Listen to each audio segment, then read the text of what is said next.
This is Russell Fagan, aka Sinistral Rifleman, and this is my video of the Rio Salado Sportsman's Club May 2019 matches where I use the Brownell's BRN 180 upper. First up is the Rio Black Rifle match from May 4th, 2019. I'm competing in limited division. I started off with a basic configuration for the BRN 180 upper. I'm using a mil-spec forged lower with mil-spec fire control group. The side folding stock is made by AGP Arms, and I decided to use that to take advantage of the fact that this does not use a buffer system.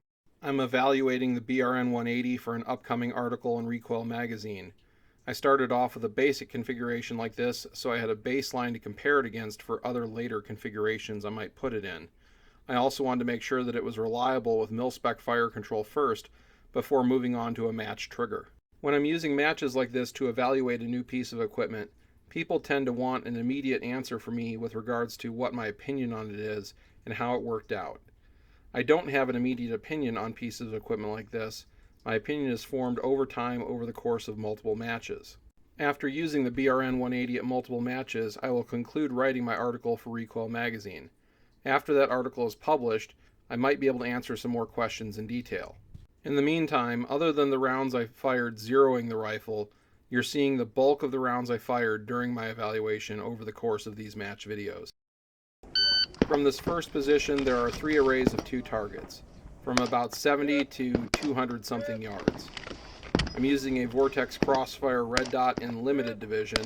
Limited allows for iron sights or red dot optics only. Limited is the most difficult division to compete in equipment-wise due to the number of long-range targets at this match. The paper targets on the stage are arrayed in such a way that almost all of them are visible wholly or partially from this first position.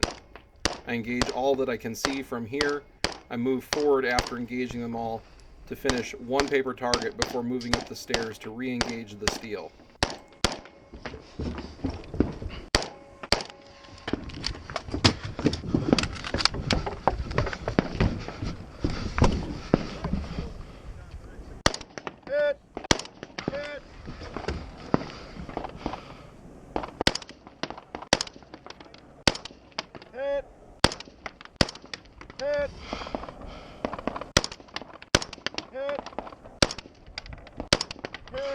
I was third in limited division on the stage with 77.47% of the division winner's score. This first array of targets is at about 90 yards.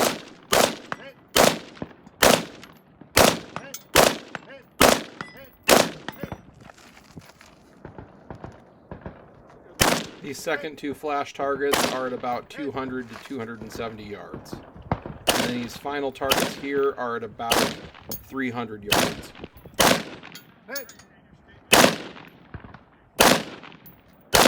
I zeroed this rifle at 50 yards, and that was the extent of my practice with it before this match.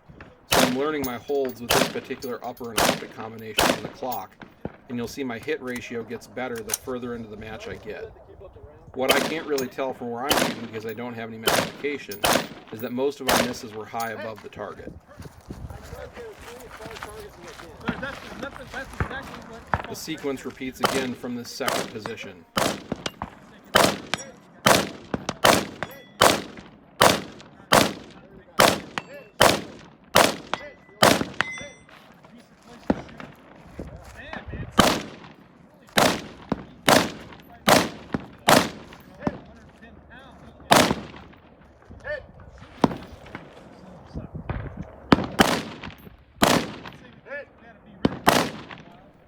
Not great, but not terrible. I end up third in limited with 73.79% of the division winner's score. On this stage, there are 2 targets at 300 yards and 1 target at 400 something yards. The one at 400 something is hidden in the shadows of a rock quite far out. Hit! Hit! This is something I didn't notice while I was actually shooting the rifle. I knew that the casings were hitting my right arm, but you can see here they're actually collecting in my elbow. That would be particularly painful if I wasn't wearing long sleeves.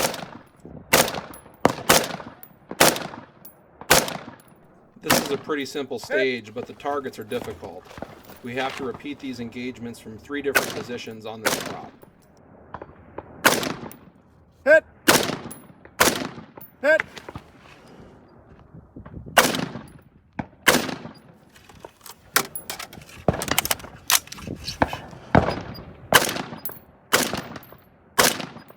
Hit! You might have got it. Much better than the previous stage. I'm first and limited on this stage, giving me 100 points. The way this stage is laid out pretty much requires I shoot with switch shoulders or lean really hard. I don't have any problem with ambidextrous gun handling, so I switch to my right shoulder coming around the right side of this barricade.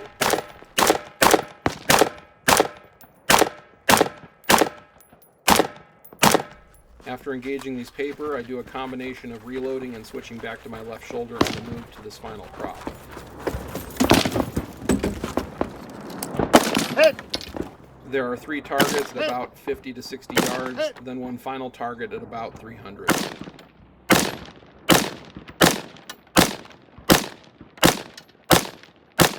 Hit! I was 5th out of 8 in limited with 81.21% of the winner's score. This stage begins with 2 steel just under 100 yards and then 2 other steel about 300-ish. Hit! Hit! Hit! Apparently I'm figuring out where I need to hold with this rifle and also getting used to running a mil-spec trigger again.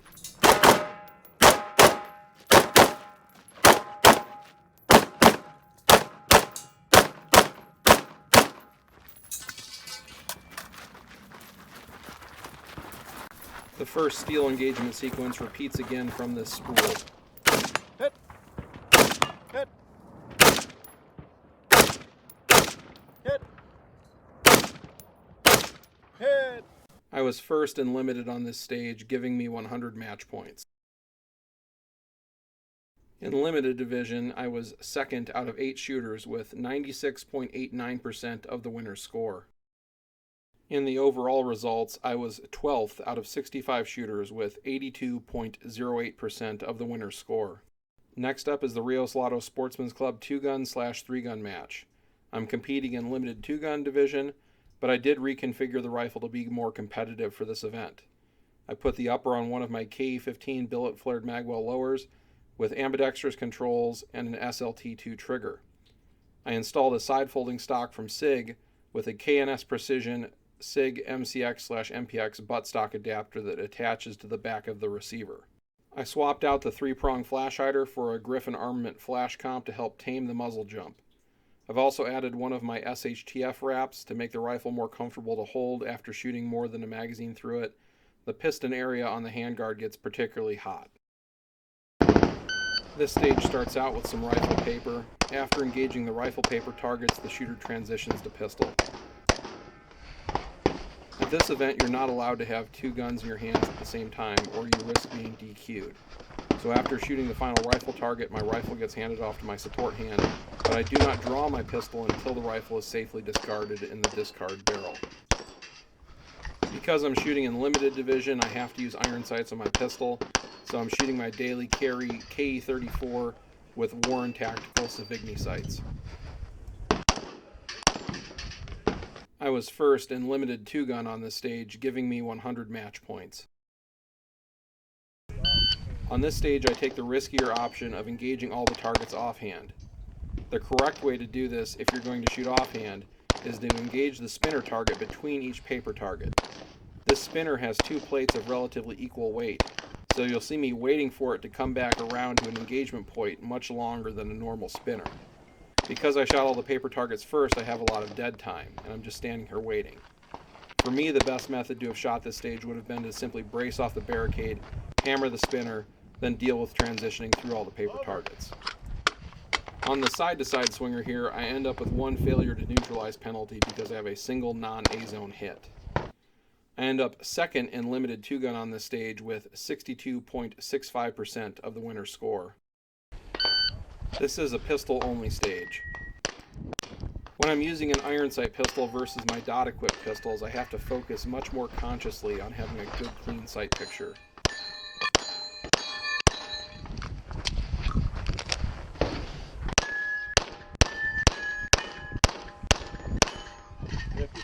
I was second limited 2-gun on this stage with 91.63% of the winner's score. The video work on this stage isn't the best, so here's the layout of the targets. There are 6 hanging steel targets at 100 yards, a plate rack at 150 yards, then flash targets that are full-size IPSC steel at 200, 300, and 400 yards.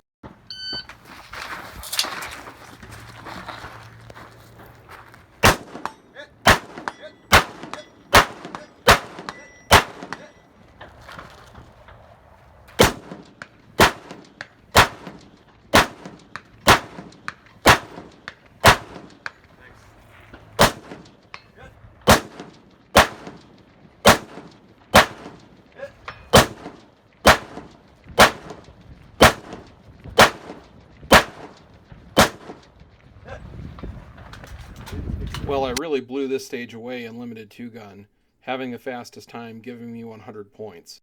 Having a better trigger and more time with the rifle definitely helped me have a better performance on this stage than the long-range portions of the Rio Black Rifle match the week before. In the end, I was first out of 7 in limited 2-gun division and 10th out of 98 shooters overall with 81.70% of the winner's score. Thank you for watching. Come back again for more match and multi-gun competition content.